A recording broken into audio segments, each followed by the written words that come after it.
It's time for Pure Performance.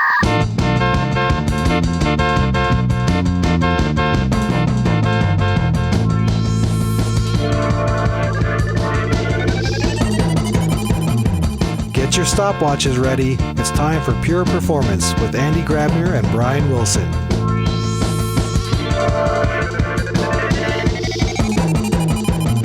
Welcome everyone to another episode of Pure Performance. As always, I'm not Brian Wilson actually, I'm just Andy Grabner, because Brian is no longer on his vacation, but hopefully he's fast asleep, because at the time of the recording, it's in the middle of the night for him in Colorado. So I'm doing this session solo, but I found an awesome guest that I have wanted to have on the show for many, many years. Viktor Farcic, welcome to Pure Performance. Oh, thank you for having me. Yeah, I thank you for taking the time out of your busy day.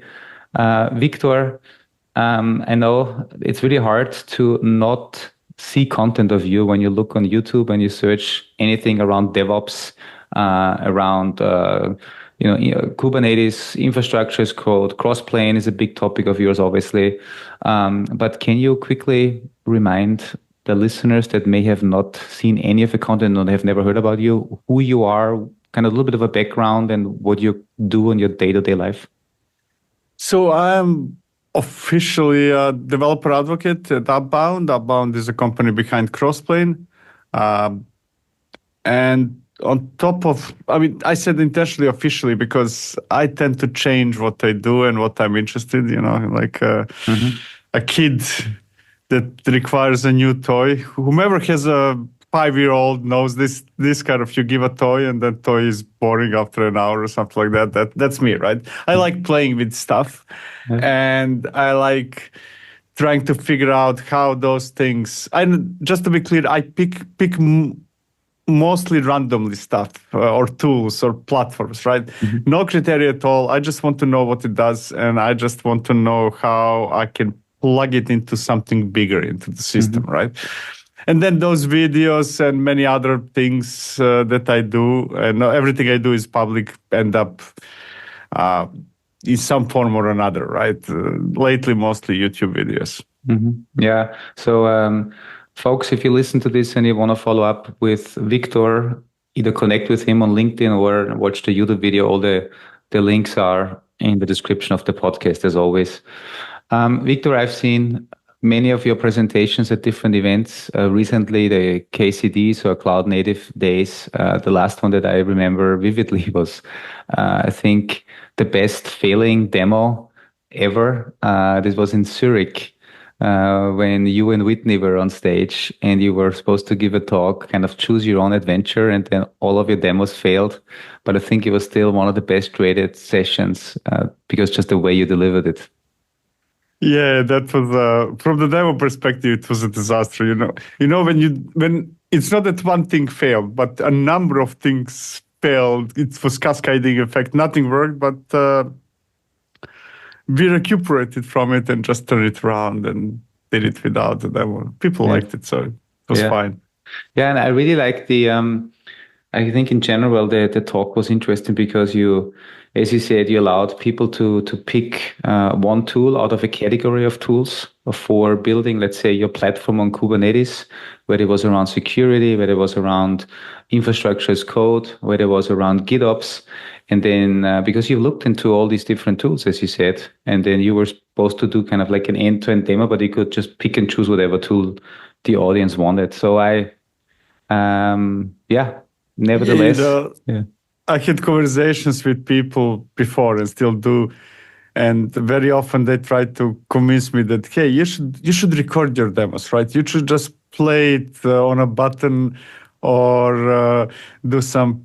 There are some other tools that you can just press space and it looks like it's typing, and I was always no. I'm going to do a live demo, and now in spite of what you're saying, I'm going to complicate my life even more, that I'm going to let people choose the direction. So there will be 17 demos randomly chosen in a talk.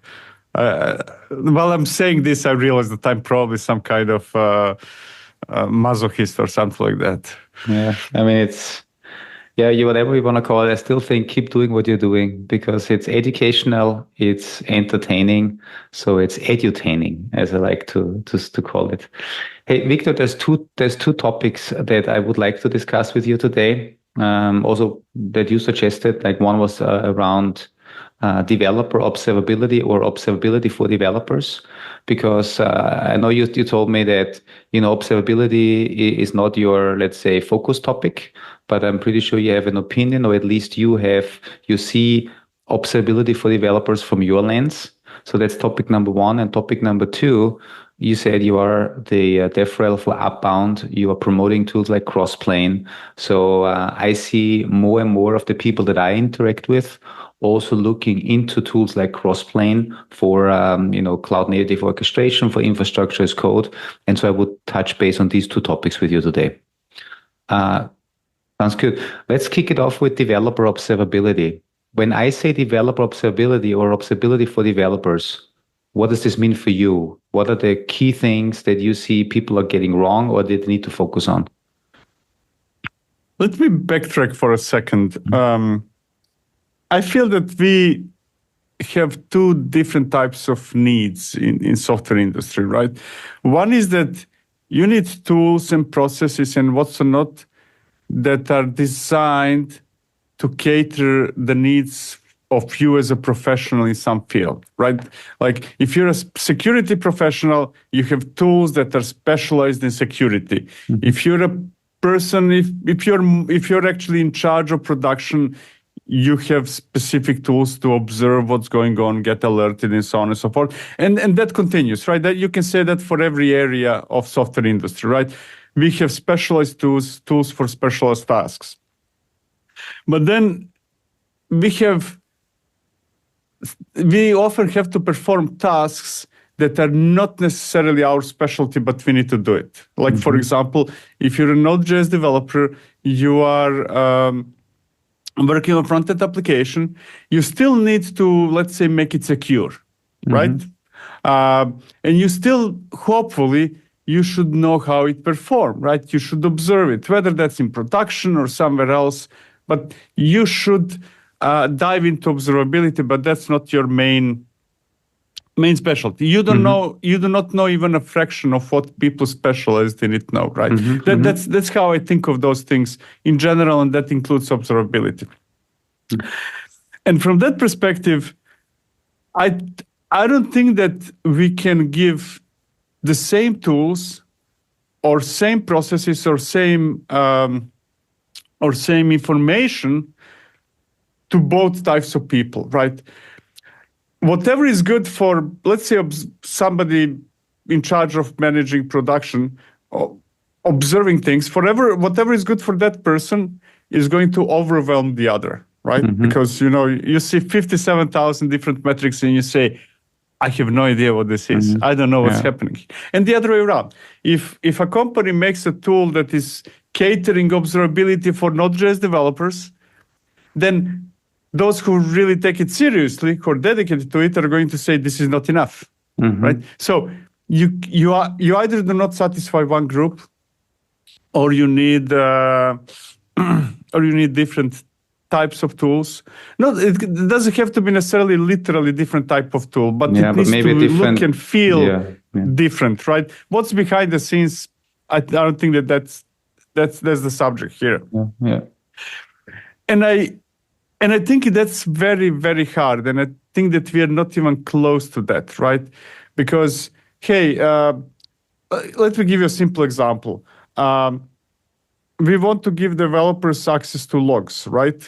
But we don't have means to give them logs that they need. We can give them everything that application or system spits out, right? And that's very confusing. And the same thing goes with metrics and traces and so on and so forth. I don't think just to be clear, I don't think it's a technology problem. I think it's a problem that those specific experts need to work harder to generate that as a service, to generate something specific for others instead of giving them their own tools. Like, here you go. Here is Grafana or Dynatrace or whatever you're using that I'm using, you use it as well. That does not work. Yeah, interesting use case that you brought up, and also from an analogy perspective. Let me first give you my analogy because this is something that just bothers me a little bit, or where I have struggles. Video production, right? You produce videos, I produce videos, and currently we're looking into using tools like Adobe Premiere, which is a great tool, but it's very overwhelming for me, for somebody that used to just click on the record button in Zoom, and then a video came out, and that's what I shipped off, and then it just got published by one of my colleagues. Obviously, I can also use the super fancy tool like Adobe Premiere, and I can make Hollywood style productions, but it's very hard for me. And I wondered, should I, as a non-expert, deal with this complexity? Now we will have a middle ground somewhere where I have some of my colleagues who help me come up with templates so that I can easily just upload my video into Adobe Premiere, click 3 buttons, and then I get a really good result without ever having to become an expert in that particular tool. And last thing on this, because I think standards is a big topic, talking about open telemetry, but here on videos, right? When I record with whatever tool you choose to record, as an MP4 file coming out, and that can then be repurposed by many tools to make it prettier, and I can even give it to somebody else. And I think that's also a big part of this. Of course, I mean you can put equation between raw material, that video that you recorded, and data, right? We have no problem with those. I can even argue that the problem wouldn't necessarily be to learn Adobe. You can use a different tool to edit videos. You can also use Premiere, right?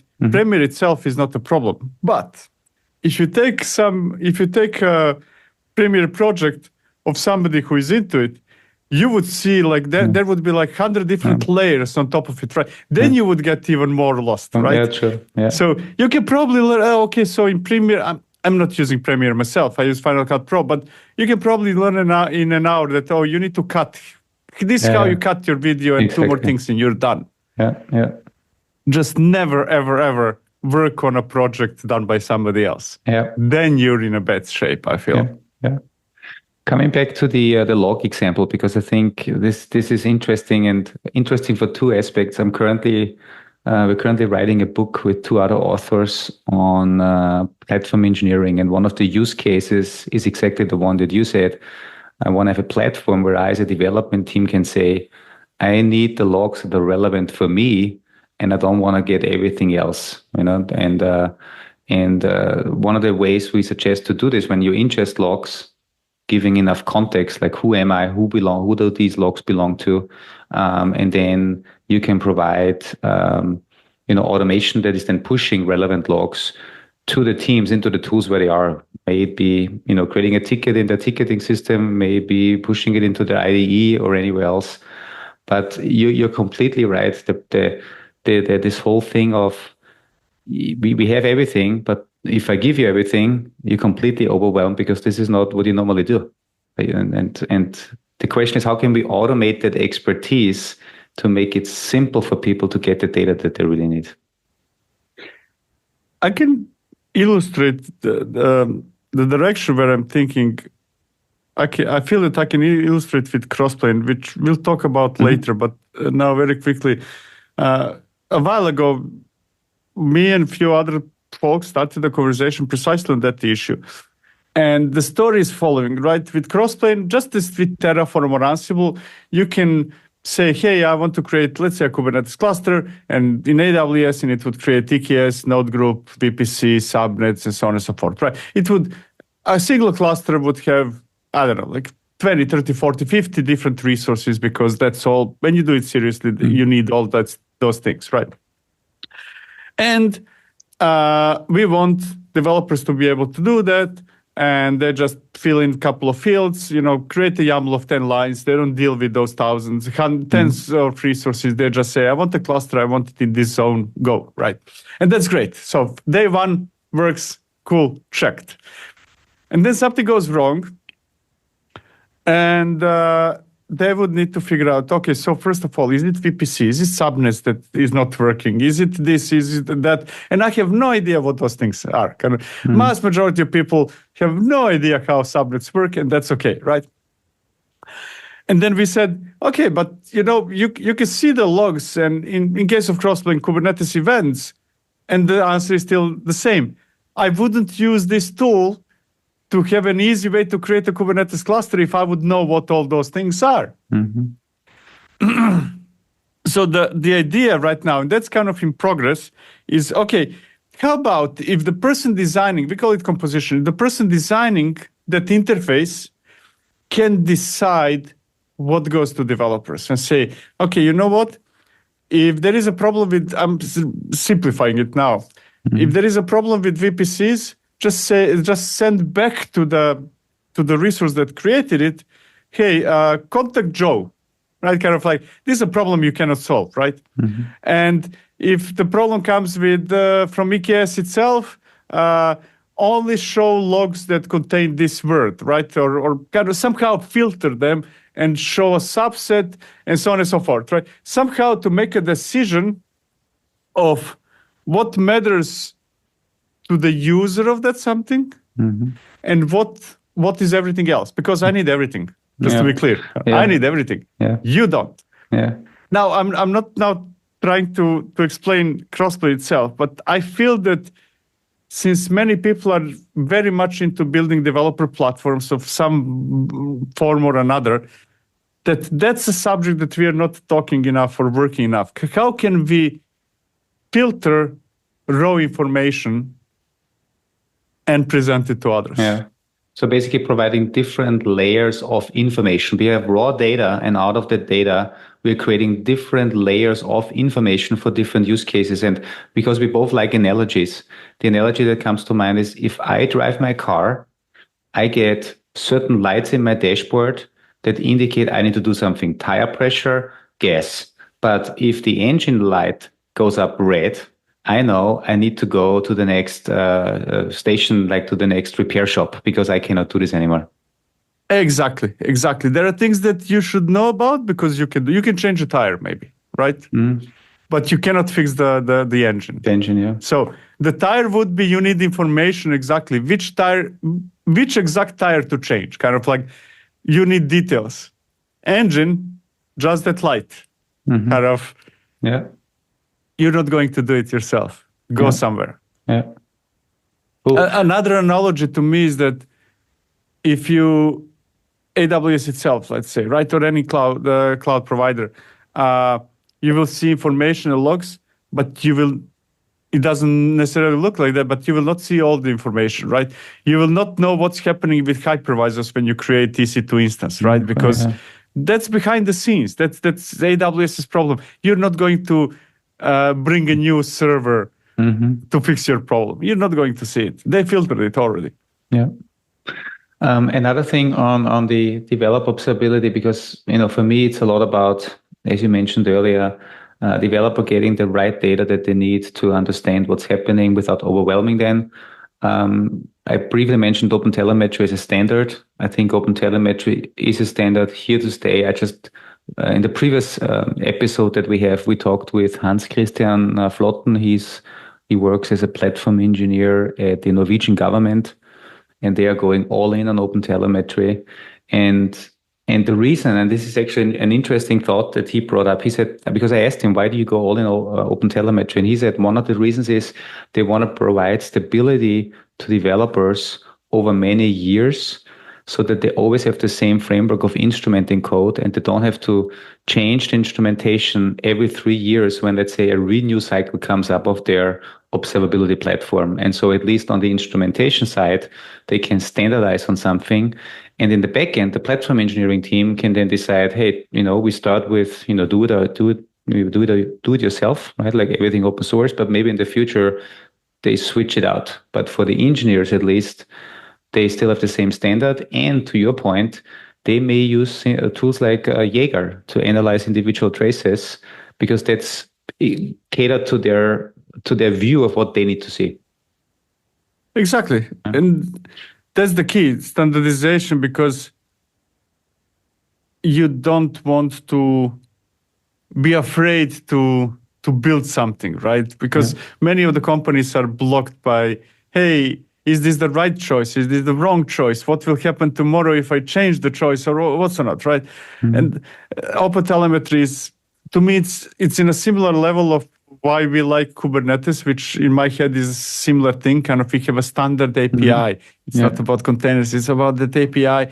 And then we can build solutions on top of it. And that same company, I'm extrapolating now, can tomorrow say, hey, you know what? We're going to keep Jaeger for ourselves, but for Joe, we're going to create a completely different interface. Doesn't matter, right? I mean, it's going to be some work, but you know that whatever is behind that, behind the scenes, is exactly the same. From an observability perspective for developers, do you see in your case any other need for developers to get observability into obviously their code they're responsible? That makes sense. I give them my logs, give them my traces, my metrics. Do you see that there's also a need for developers to get observability broader? So should they get observability at least a little bit into the underlying engines where the stuff runs, so to better understand what is actually happening when they deploy, when they scale? Or do you see this more as this is not their responsibility? This is when you would tell the developer, go and call this team? I do feel that developers in ideal situations should have, let me backtrack actually. I do think that everybody should be responsible for their stuff, right? So if I'm in a team that is responsible, that is working on application X, I should be responsible for that application from the beginning to the end, right? And that includes production. And the reason is very simple. I don't want to throw over the wall things, because then I stop caring about certain things that I should care about. And I'm the only one who knows what that something is, right? I'm very skeptical about saying, hey, different team is going to run this in production and be in charge of it, because this different team has no idea what you're doing, right? And if you are responsible for a project, for a product, end to end, you definitely need observability. And that means observability of that application itself, that's a no-brainer. But also, and this is now what I'm going to say a bit tricky, system level data, metrics, observability, but in relation to your application, right? So I don't need to see all the clusters, but I need to see, let's say, memory and CPU of the node where my application is running, just in case if it fails. It could be the fault of my application. It could be because there is not enough memory on that server, right? So basically, I'm advocating for, that falls into the same category. I want filtered information of what people in charge of the whole system see. Just in relation to my application, filtered, modified, changed in a way that I feel very, very comfortable with it, even though I'm not really an expert in it. Yeah, and I think in order to make this a reality, at least one of the things that I see is this whole propagation of ownership, or like context propagation. Like, you know, this is this component, it belongs to this app, and if we can then propagate this ownership, or I think like keep it on, let's call it ownership for the sake of simplicity, this ownership information up and down the stack, then I think it's also easier to then provide exactly a filtered view on the data that is relevant for that particular component, for that particular team. I feel that what would be awesome, without entering into specific technologies, is if simply that would be part of an application, right? Just as build scripts are part of an application. You're most likely going to have Maven, Ant, Makefile, whatever you're having inside of the repo of the application, right? And you're going to have pipelines as well, or workflows inside of application, because that belongs to the application. What I don't see very often inside of application, inside of the repo with the code, is the information about observability, right? I feel that there should be some kind of dashboard defined by me. This is the things that, or by me together with somebody who really understands it, that's fine. And kind of every application creates its own dashboard with its own things that matter to that Yeah. team in a way. I mean, this is interesting because we've been promoting this for a while, at least with the people and companies we interact with. We call it observability as code that runs alongside with your code as code. So that means you as a developer can, through code, configure what metrics, what logs, and what type of traces are actually relevant for you. You can, but you don't necessarily have to specify a dashboard, because if you say these are the 5 metrics that are relevant and I'm expecting these metrics to be in a certain range, you can then translate this into the configuration of your observability tool to get automatic alerting, or put them on a dashboard if you really need to drill down into an area. Yeah. That's also why and I want to switch over to cross-plane soon, but there's one more thing. But just before, to finish that thought, this is also why we are, building from a Dynatrace perspective, and I'm pretty sure Datadog, New Relic, all the others, they're also thinking about how can I use cross-plane to also configure my observability? How can I configure my ingesting rules for logs? How can I configure my alerts, my SLOs, and my dashboards through tools like cross-plane? Yeah. Oh, there are many, many, many answers to that question, man. Let me start by saying that one of the things that personally to me attracted me most to Crossplane, and I'm talking now before I joined Upbound, is that it is, let's call it Kubernetes native, meaning that a short answer to your question can be anything you want that works with other stuff in Kubernetes, right? Hey, whatever is the way you're collecting logs from your applications running in Kubernetes, or whatever else you have in Kubernetes, you can use it with Crossplane because it works exactly the same way. Events, and so on and so forth, right? Statuses, everything. You do not necessarily need to change how you collect information from Crossplane than anything else. And it's very unlikely that Crossplane will ever build anything in that direction, simply because why would it, right? That's the part we like about Kubernetes in general. I can focus on this, and I know that since we've all followed the same standard, it can work with everything else in the landscape. And then there are certain metrics that, again, OpenTelemetry, just as you mentioned before, Crossplane now exposes OpenTelemetry so that you can see, but the data that is mostly related to Crossplane itself, not necessarily useful to the end user, right? Hey, is this up and running?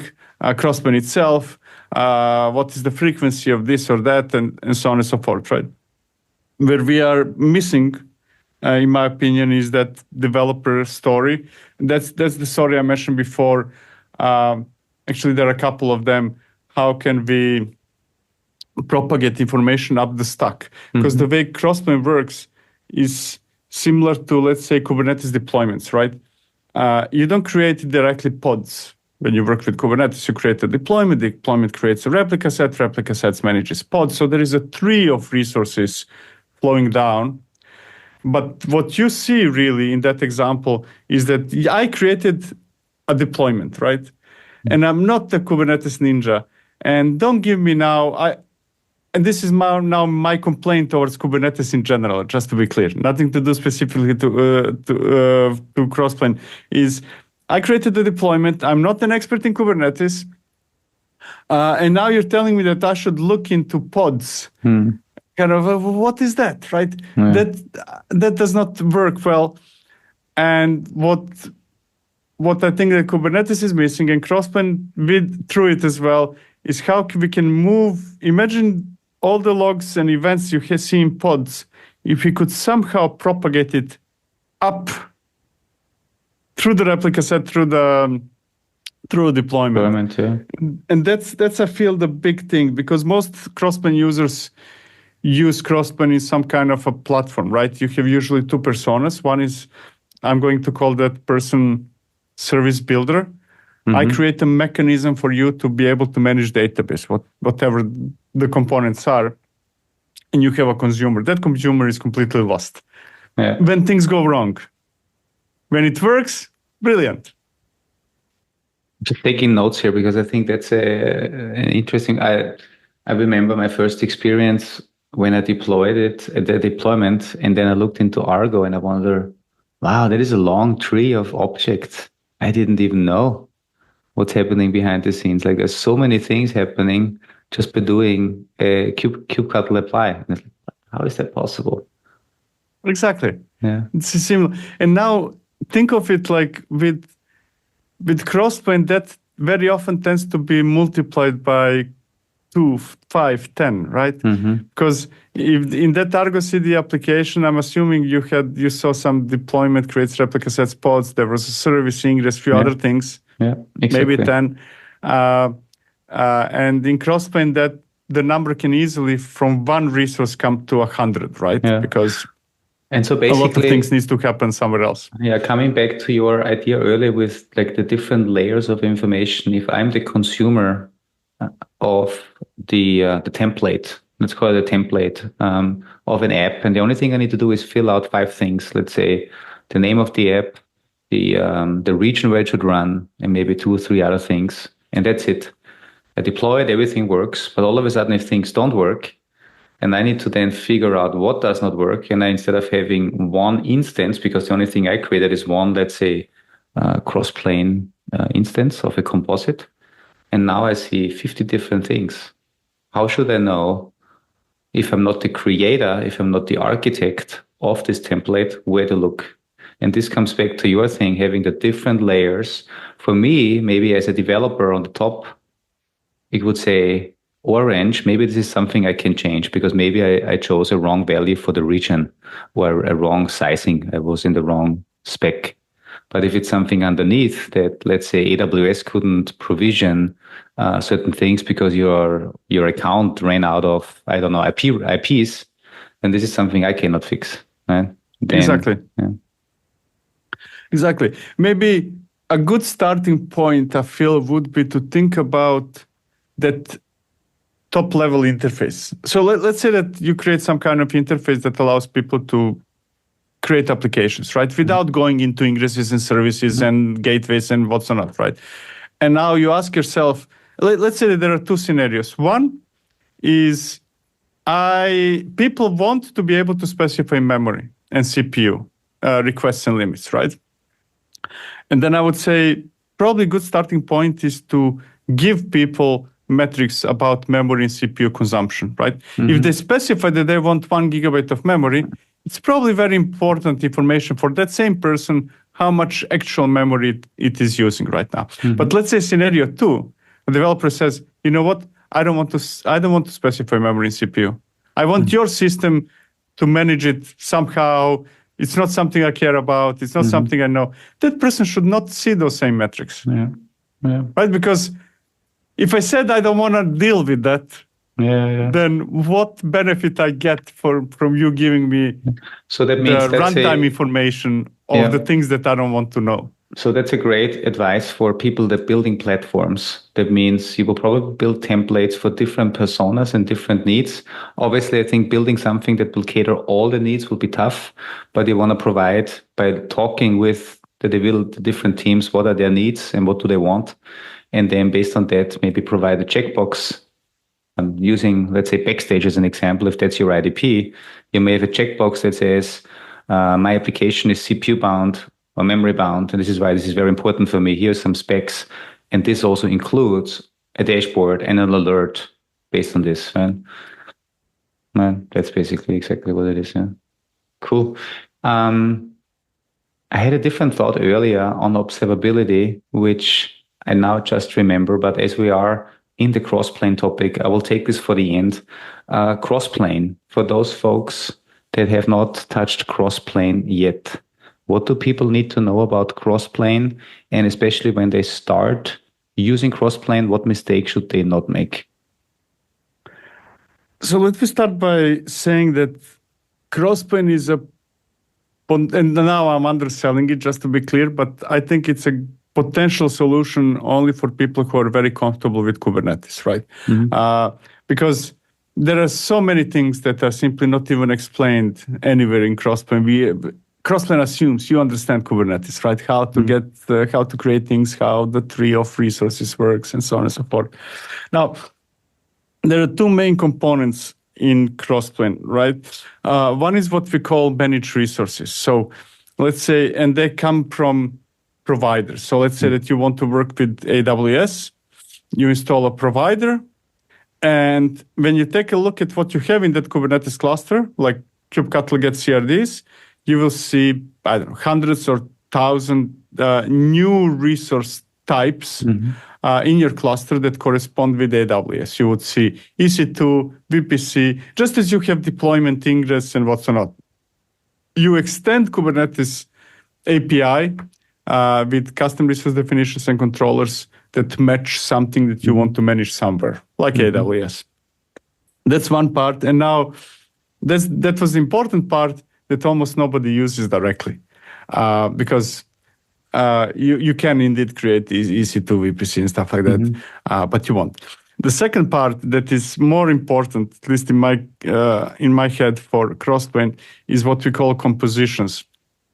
And that's the ability for not to extend Kubernetes by installing some provider that comes with predefined resources, but you create your own interface and you say, okay, in my company, I would like to have something, I would like to enable people to manage databases, and I'm going to treat it as a product. I'm going to go and speak with people, and I'm going to ask you, what do you care about when you manage databases? And they will tell me, oh, I want to be able to choose between Postgres and MySQL. I want to be able to specify the version, and so on and so forth, right?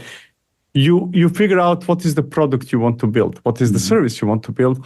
And then Crossplane allows you to create a new API in Kubernetes that matches the specification, basically the schema, and the controller that will accept resources based on that schema, let's say my database, and expand it into those managed resources. So an end user creates, let's say, my database, and then you instruct Crossplane, okay, whenever somebody creates my database, take those parameters and create VPC subnet, RDS schema with Atlas, and so on and so forth, right?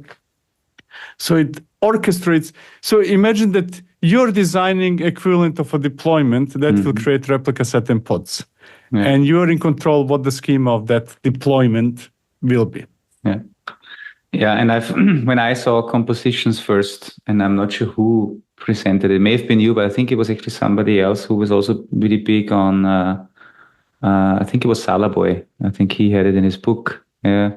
And exactly, I think he brought the example, you have a composite for, let's say, a business application, and you could deploy it in multiple instances. Let's say if you're an organization and you provide a multi-tenant deployment, but really your tenants are actually individual deployments of the same app, and you can say, I now need to deploy for customer A this app in this version in this region with this database size, and now I need to do it for customer B in this region.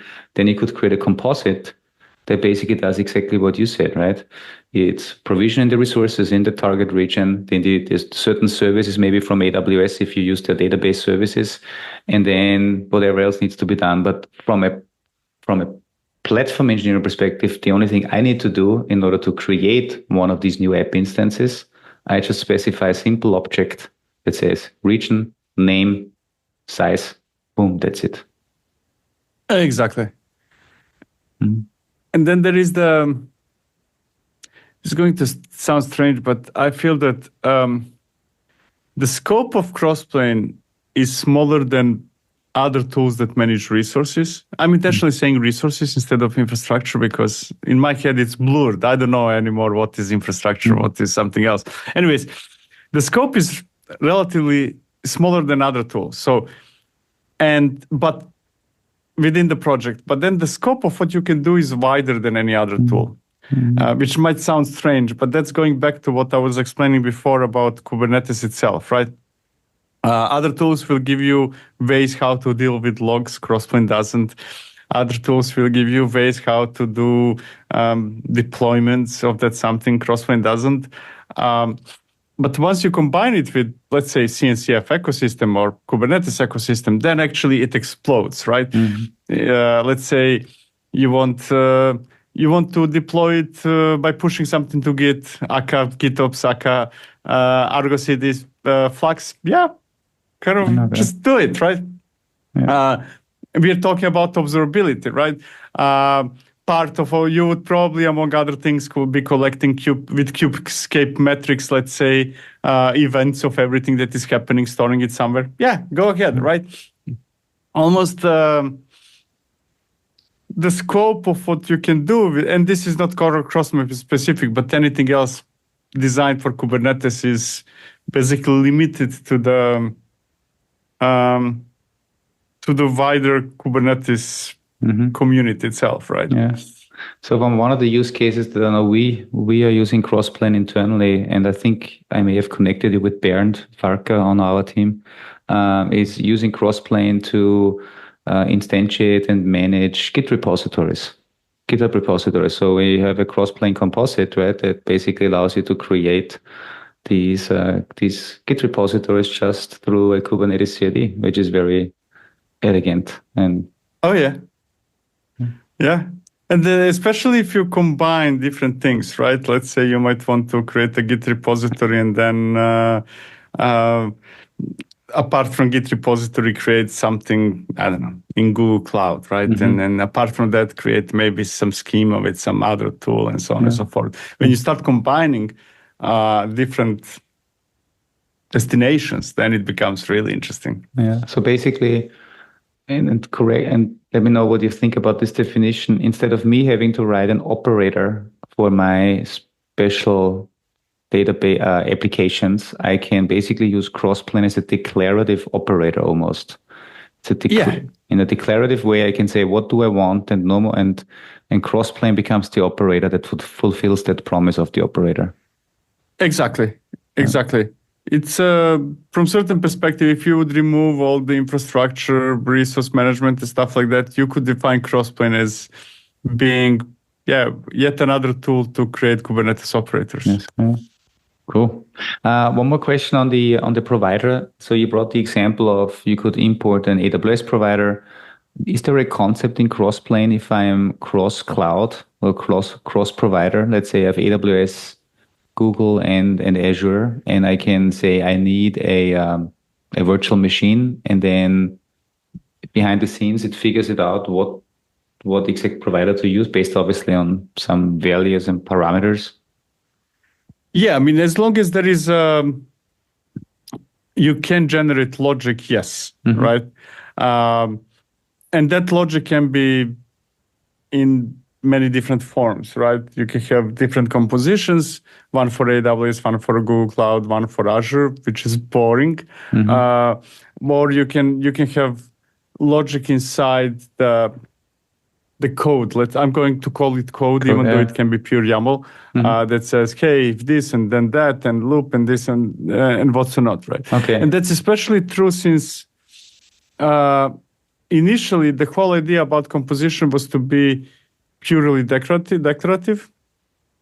Now more and more people are keeping declarative part for the end users. So you declare the state by creating a instance or resource based on the API that we extended. But behind the scenes, what's happening in a cluster, more and more is in charge, functions are in charge of it, right?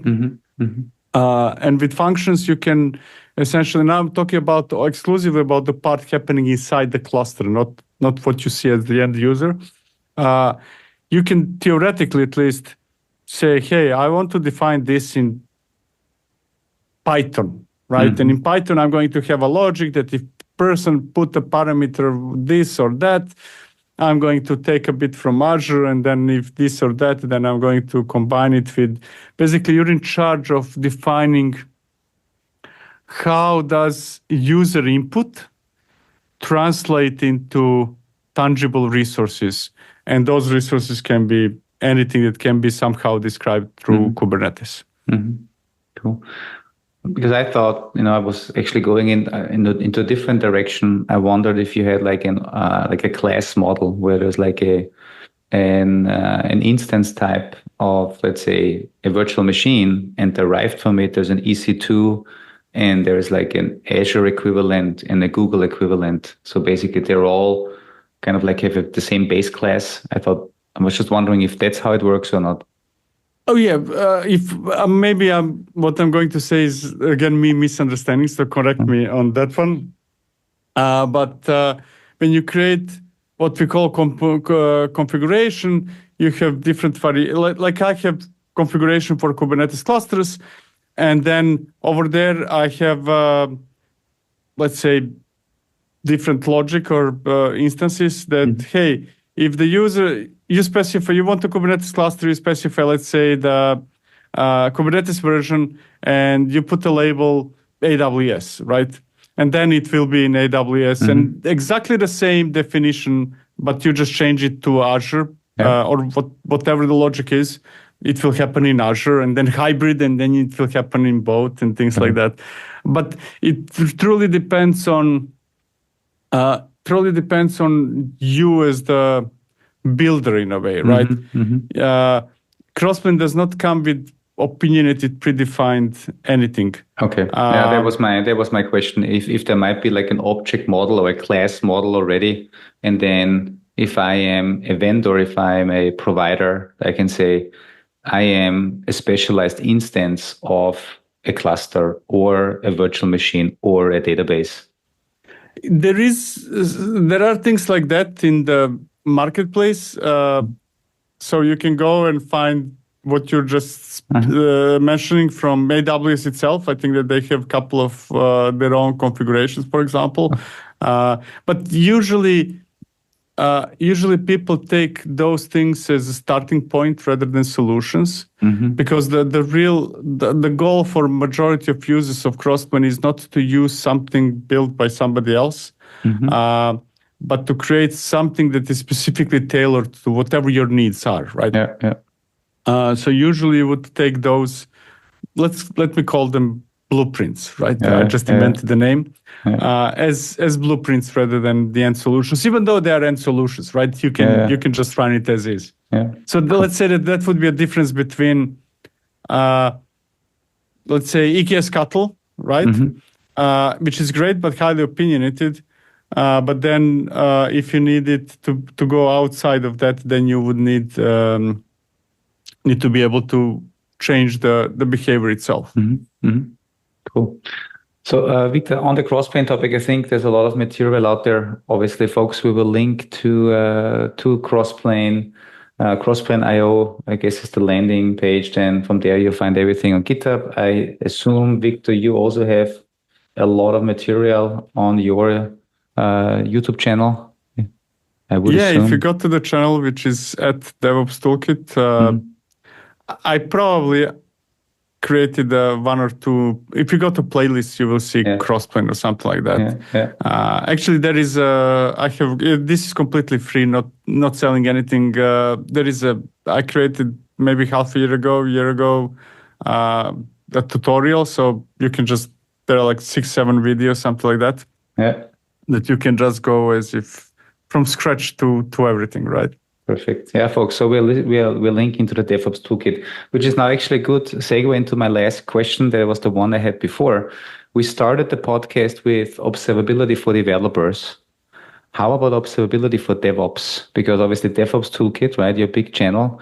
And here the question is, how much observability do we need and can we have and should we have when we think about everything that happens from the first code commit until that code gets actually deployed and running in production until it gets retired? Do you have any thoughts on that, on kind of really observing the whole life cycle of an artifact? Yeah, I feel that that's similar or the same answer as what I gave before, in terms that I strongly believe that each team should own something. Now, whether you own a front-end application or you own a tool, internal tool or something third, right? You should own something. And owning means, among other things, observability from your laptop, right, all the way until it is in production, right? Everybody else can help you, not take that responsibility on themselves, right? So yes, I'm a bit fuzzy, to be honest, on what the DevOps is. I might be the only one who struggles to understand what DevOps engineers do. Yet you have yet you have a YouTube channel that has DevOps in its name. Oh yeah, I know. I'm tricky bastard, to be honest. But whatever you do, right? I will generalize it more than be specific for DevOps. Whatever you do, own it, right? And own it means make sure that it's running in production. That's the only thing that matters. Yeah. Yeah, one of the things, what we are trying to do, what I see is really making the life cycle of an artifact observable. So whenever an artifact initially gets created, right, it gets some type of unique ID. It could be the version of the container or connected with your Git hash. And then as it travels through the different stages, I think then just generating or extracting some information about, hey, it was deployed in this environment, everything is healthy, it was promoted by this pipeline into the next environment, now it's in production, now it failed.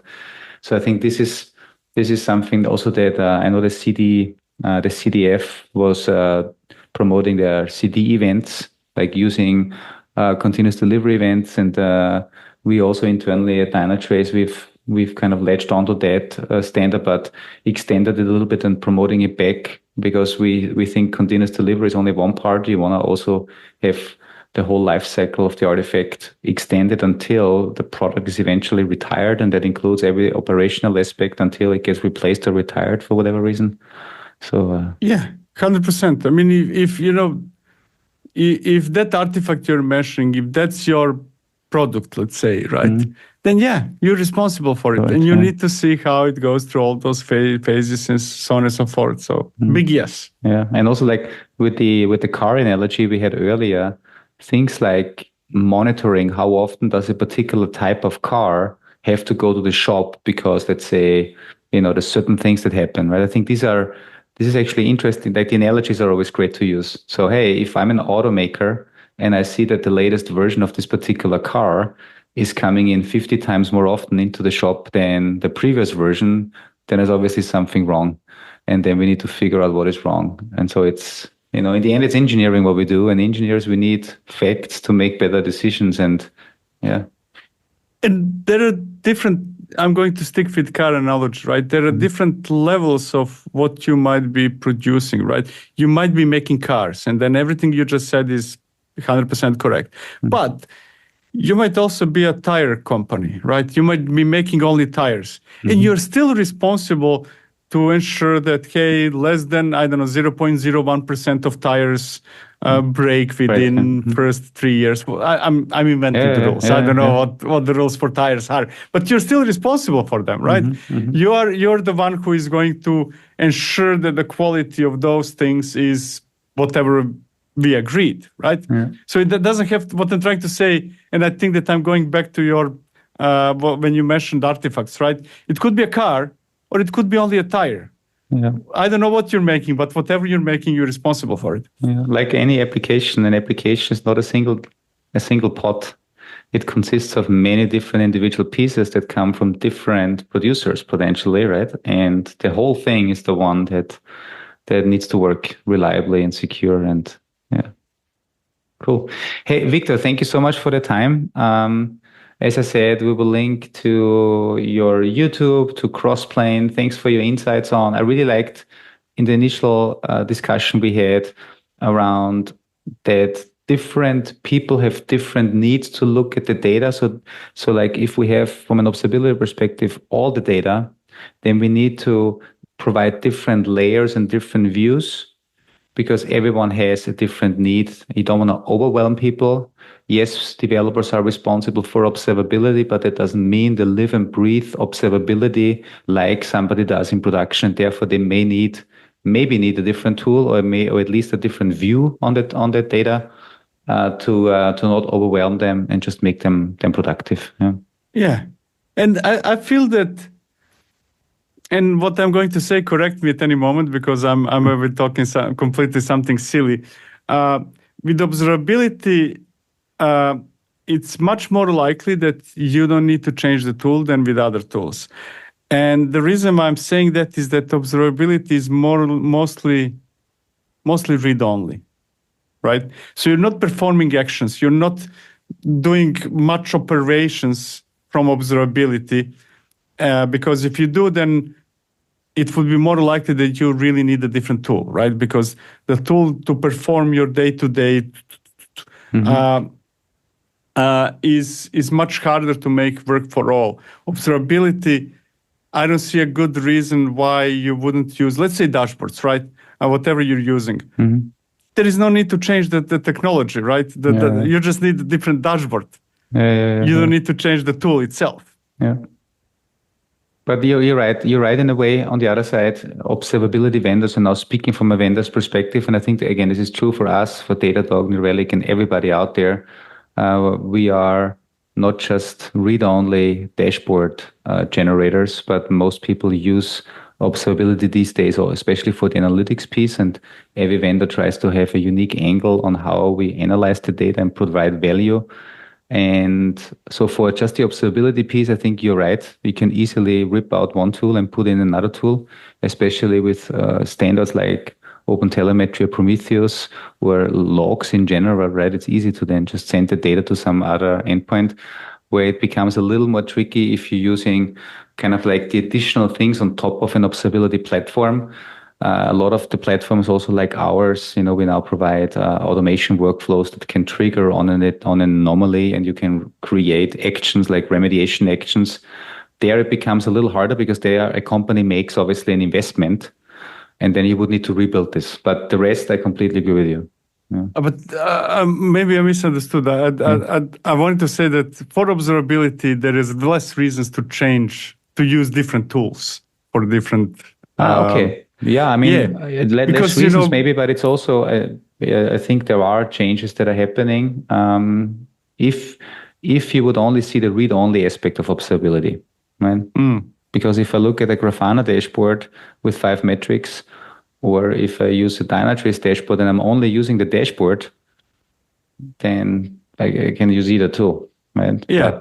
But what I've also learned with my last podcast with Hans Christian, the big challenge is, what do you do with the amount of data? You don't have the expertise necessarily in your organization to understand what data is relevant, what is not relevant, and therefore identifying anomalies. And so this is where I think the vendors also come in and try to provide answers on top of the data, like the different levels that we talked about, right? We can give the developers exactly what they need and the SREs exactly what they need. And I think this is why people then typically also stick with an observability platform for a little while longer. Yeah. Just my thoughts. Yeah. Cool. Viktor, thank you so much. I hope I will see. I think we are both speaking, if I'm not mistaken, at the Cloud Native Days in Bergen. It's the end of October in Norway. Oh, you'll be there. Yeah, cool. Yeah, exactly. Yeah. And maybe I'm a bit scared, to be honest. It's Norway in October. October, yeah. It already starts to be scary, but we'll see. Yeah. I'm sure there is some beverages that will keep us warm. Okay, then I'm definitely in. Yes. Yeah. Cool. Thank you so much, as I said, and looking forward to more episodes of your the DevOps Toolkit channel. And folks, if you ever meet Viktor, give him a high five, because it's great content that you create. Thanks, man. Thank you.